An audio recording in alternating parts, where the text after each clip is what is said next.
So, magandang araw. Gagawa na naman ako ng video. So, ang topic na to is about sa mga babae na magiging single by 2030. Meron kasing data na pinapakita dun sa Morgan Stanley data na sinasabi na 25 years old to 44 years old na babae ay magiging single, 45% sa kanila magiging single by 2030. Gaano ba to katotoo? Kasi nga social media age na tayo. So, sa social media age is maraming babae na magiging konektado to dun sa the other video ko na Shikonomi. Kasi marami ng babae na nasa lipunan natin nagtatrabaho, nagiging masculine. Kasi nga, sa hirap na rin ng buhay dahil sa inflation, so chain reaction na rin to. Tapos marami ring factors kung bakit hindi rin sila magkakaanak. So, yan, maraming single kasi yung youth nila, sinayang nila sa social media. Tapos sa pag-aaral, kasi may K-12 na, do.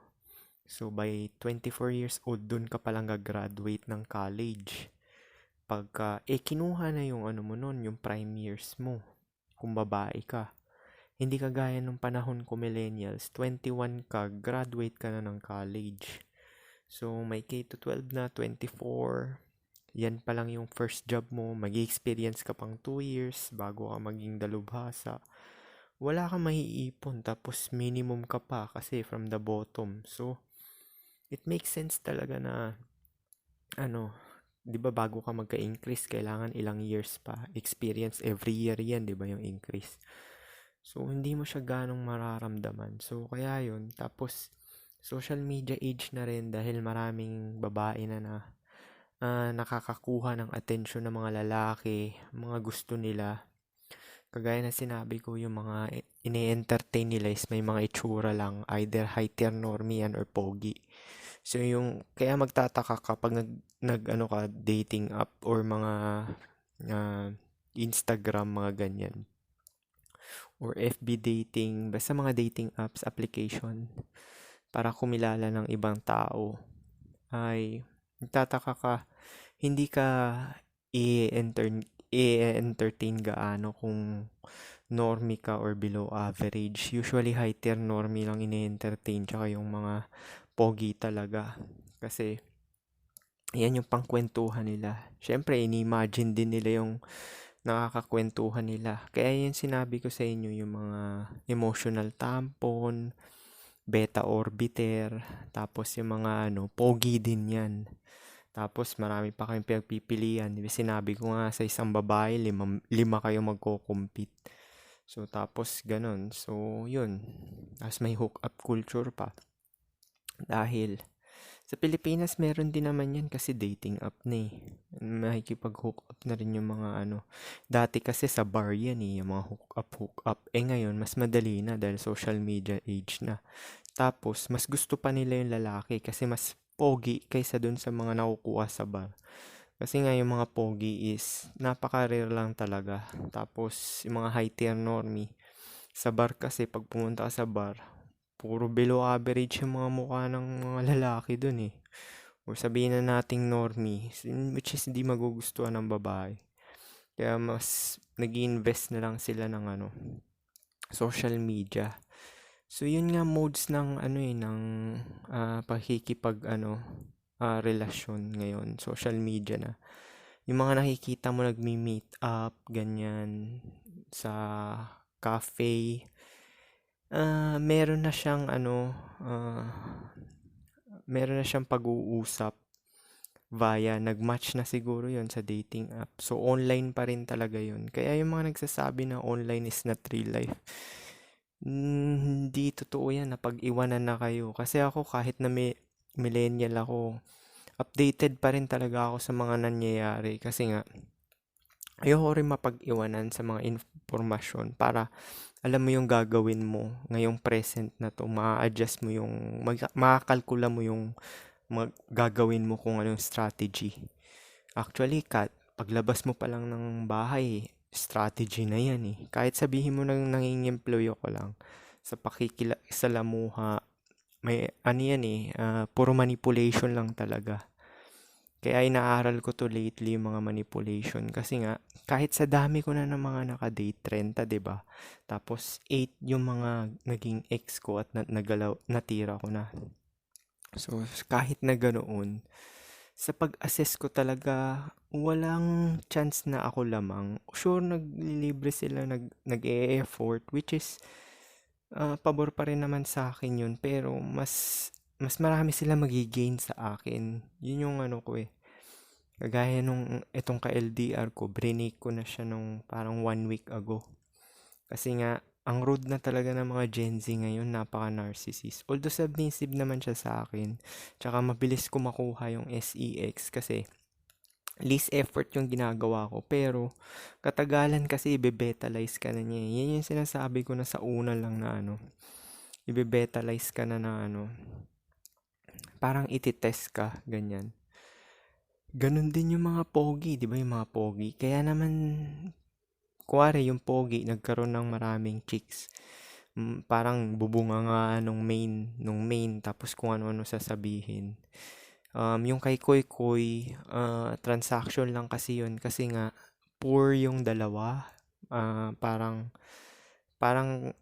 na-imagine ko na yung sitwasyon ni Koy Koy. Kasi yung ka-LDR ko, ganun din. So, poor din. Hindi sa minamaliit ko hypergamy kasi yan eh. Gusto talaga nila lagi silang lamang. So yung mga nagagastos na babae, yung nagke-claim, sa una lang din naman yan eh para mahook yung lalaki kasi nga desirable yung mga lalaki na pogi. Kaya sila nagtatrabaho para matali nila yung pogi. Usually mga gumagawa nun is below yung itsura dun sa lalaki. Kasi ang habol niya dun is genetic. Kaya niya ginagastusan yun na ano. Pero, ganun pa rin, sa una lang din yan, ibebetalize pa rin yan katagalan. Kasi hindi talaga ako naniniwala na makakalamang ka as lalaki talaga. Kasi, kung makakalamang ka as lalaki, bakit maraming mga babaero na hindi nag-i-stay? Kasi alam nila yung game eh, na sa una lang yung babae na ano, na ganyan. Tapos, katagalan, bubungangaan sila, ibebetalize sila. Gagawin silang under kung ano. Kasi nga, sa Brifolds law is ang babae nagdidikta ng kondisyon sa ano sa relasyon. So kahit na chad ka diyan, may sinasayang ka ring oras. Yung oras, mahalaga rin yan eh. Lifetime mo yan eh. Kahit sabihin mong minimal effort ka, minimal investment, ginagastusan ka, yung oras mo naman din nakakain. Tapos, di, ganun din, hindi ka naman talaga ano, parang kaya ka nga nag-cheat kasi yung submissive sa'yo is below sa looks. So parang hindi ka rin gaanong satisfied. Kaya naman ganun eh, nag-chicks yung mga pogi kasi nga yung mga ano nila below sa looks nila. So wala talagang patas sa mundo, lagi talagang lamang yung babae. So yun nga, marami magiging single kasi biruin mo 25 years old hanggang 44. Which is, ito yung epiphany phase. Tsaka ito yung age na beat up na sila dahil gamit na sila dahil matataas na body count nila mga 20 na, ganyan, 10. Mga Gen Z. Tapos marami na silang emotional baggage. Tapos narcissist na rin itong mga babae na to kasi nga sa dami ng simp na willing gumastos, magpaka-simp dyan, magbigay-bigay ng pera kung ano-ano, libreng pagkain. So, kaya nga mas proponent ako nung minimal effort tsaka minimal investment eh. Kaya sinasabi ko yun kasi nga kukumpara mo yan na sa ibang lalaki. O, lalo na kung hindi na virgin yung babae. Syempre, magtataka ka bakit sa'yo sa unang kita nyo hindi niya binigay. Pero dun sa ibang lalaki, ibig sabihin, hindi kanya gusto. Kaya yung parameter ko hindi ko parameter yung nililibre ako kaya ako gusto dahil binibigyan ako ng mga ganyan. Or, hindi ko parameter yung kinakausap, sweet, friendly, ganyan. Ang parameter ko lang talaga is SEX talaga kasi mahirap ibigay ng babae yan eh. Kahit sabihin mo pang hook up or one night stand, kailangan talaga attracted talaga siya sa'yo. Kasi repulsive talaga eh. Biruin mo titira sa kanya, pangit. Siguro kung transaction, kung mayaman, mala Mark Zuckerberg, ganun. Dahil titiisin na lang niya yun for the sake ng magkaroon siya ng iPhone. Kaya nga maraming mga ano, 'di ba? Yung mga sugar daddy na ano. Pero yung mga sugar daddy na yun, hindi naman din pangit yun eh. Normie lang din yun eh. Kasi kung pangit, bihira ang pangit na mapera. Ah, yun yung ano ko, assessment ko. Si Josh nga may itsura eh. Hindi lang naman, 'di ba, milyonaryo. Si Koy Koy, milyonaryo, normie pa rin yun. Kung yung pangit na, yung bagay talaga, tapos yung makapal yung lips, tapos pangumpango. Hindi, wala talaga eh. So yun nga yung sinasabi ko na ano, maraming magiging single. Tapos yung pa, mga ano pa to, mga single mother, dadami rin yan. So, kasama na rin yung mga single mother dun sa 45% ng babae, 25 to 44 magiging single. Kasi nga, wala naman din magseseryoso sa kanila dahil pagka mataas yung body count nung babae is hindi rin tatagal yan kasi wala na excitement eh. Hindi, alam mo yung ano, scarcity. Pagka mabilis mo nakukuha yung bagay, mabilis ka magsawa. Kaya nga sa mayayaman, 'di ba? Sa mayayaman is hindi sila masaya kasi nakukuha naman nila yung gusto nila eh. So parang wala nang ibang excitement. Kaya mapapansin mo merong ibang mayayaman na nagsha-shoplift, kagaya ni Lucy Torres, 'di ba? Nag-shoplift ng medyas. Yung para lang magkaroon ng thrill, excitement, gumagawa sila ng mga illegal na gawain kahit na mayaman naman talaga sila.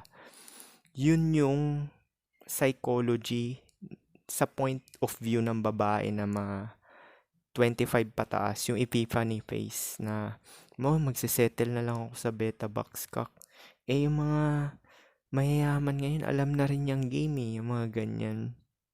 So, sooner or later, lalabas at lalabas pa rin yung ugali nila na beat up na, tapos marami ng trauma tsaka emotional baggage. Kaya wala na magseseryoso dito. Pati nga yung mga chad eh. Bakit ba sa dami ng natitira ng chad, wala silang napili dun sa mga yun? Kasi alam na ng chad yung game eh, na hindi talaga marriageable to mga babae na to. 45%, 25 pataas hanggang 44. Hindi to pang long-term relationship.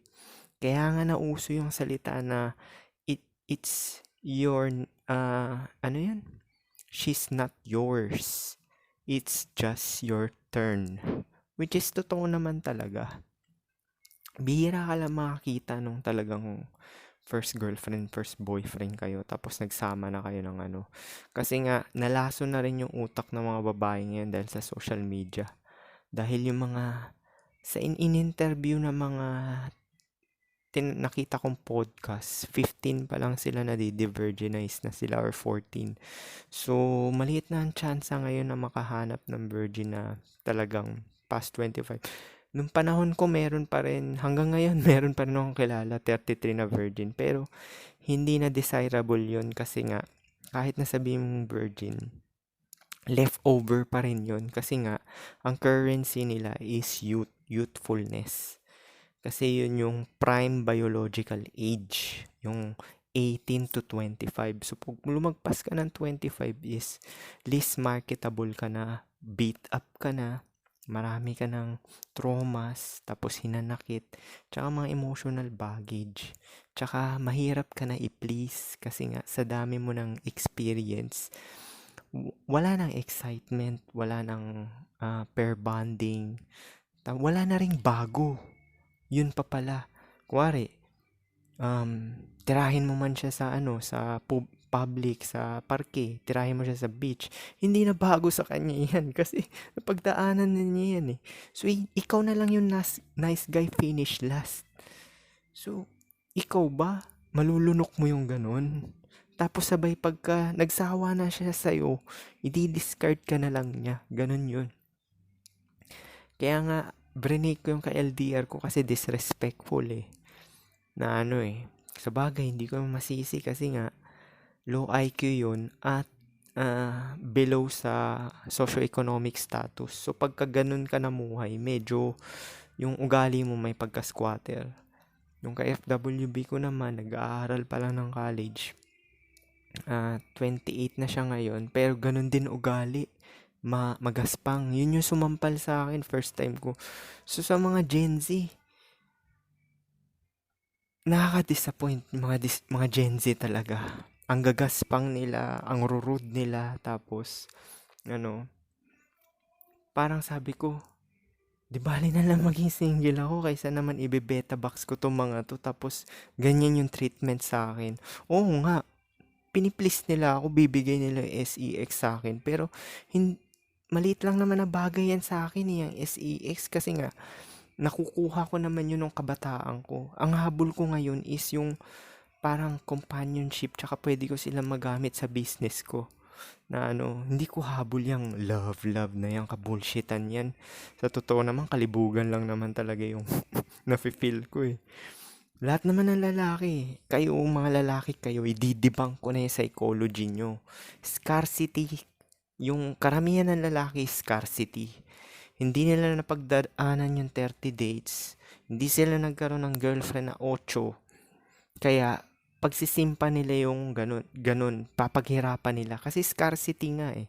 Kaya nga ini-spread ko tong black pill sa inyo para mag-least effort kayo. Kasi makukumpara mo yung sarili mo dyan sa ibang lalaki.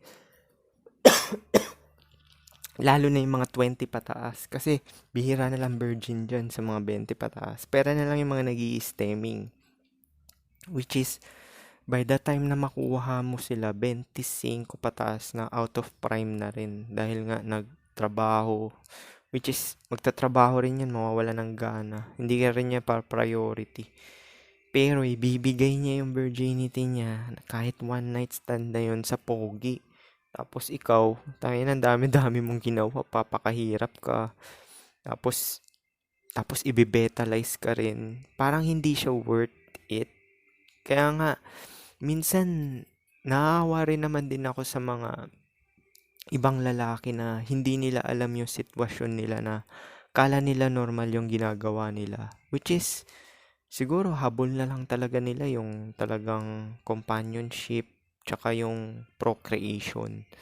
Pero pag na-surpass mo kasi yung knowledge na ganyan, list na yan na important sa iyo eh. Yung ganyan, kahit nga yung genetic line, hindi na magiging importante sa iyo yan. Kasi nandito na ako sa point yung edad ko. Pag naging 30 na kayo, pera na lang talaga kung ignorante kayo. Kasi walang point na mag-anak ka, tapos mag-settle ka dun sa pangit, aanakan mo yun, tapos or normie, tapos papalakihin mo, magbe-beta box ka. Kasi dalawa lang naman ang napipili, beta box or alpha fox eh. So, ibig sabihin pag nagstay ka doon ng matagal, beta box ka. Tapos magpro-provide ka doon sa babae na yun. Tapos papalakihin mo yung anak. Tapos yun nga, yung kagaya ng sinabi nung nag-comment, yung ugali pa nung anak, hindi mo kasiguraduhan. Paano kung nalaso na rin na social media? Mura-murahin ka, sagot-sagutin ka. Masakit pa kung bugbugin ka. Nangyayari yun, merong parents na binubugbog ng anak. Lalo na pag nakadroga, lalaki. Kung babae naman, magiging perwisyo kasi parang sa perspective naman nun, ikaw yung cuckoldry. Kasi mararanasan mo yung pagbabae anak mo, syempre titirahin ng ibang lalaki yan, di ba? So parang alam mo na yung nai-imagine mo na as a father na yung pagiging tawag doon eh, biruin mo may ibang titi papasok sa anak mong babae, di ba? Which is normal naman talaga, pero yung imagination, medyo masakit siya para sa point of view ng pagiging tatay. So, kaya maganda, wag na lang mag-anak, hindi worth it. Tapos mamamatay din naman, iiwan ka rin pag nagpamilya or pag nabuntis man yan. So, yun. Maraming magiging single talaga. Tsaka single mother, 25 to 44 years old by 2030. Tapos, wala ring magseseryoso sa kanila. Bakit? Kasi nga, karamihan ng lalaki is below performance. Meaning, paycheck to paycheck lang. Minimum average. Mga normie to below average eh. Gaano ba karami ang successful na lalaki? 10% lang naman sa lipunan yan. Yung mayaman talaga, yung may kakayahan makapag-provide. Ngayon, mahirap makapag-provide kasi nga, mahal na ng bilihin, mahal na ng renta, bahay kung bibili ka, mahal din. So, tama nga yung data na pinapakita na 40% lang na lalaki ang nakareproduce. Sila lang yung mga napili ng babae. Tapos, ang babae nakareproduce is 89%. So, sa 40% na yun is alpha fox at beta box lang yun. Doon lang nabibilang yung mga lalaki na napipili. So, yun, medyo masaklap talaga na kasi sa mga normie tsaka mga below average, tira-tira na lang, matataba. Pag mataba, mahirap magkaanak yan na kasi nga sa hormone. Tapos, beat down na rin, hindi na rin tatagal yung relasyon mo pagka nakarelasyon mo to mga babae na to 25 to 44. Ano pa ba? Tapos nakuha mo sila ng hindi prime.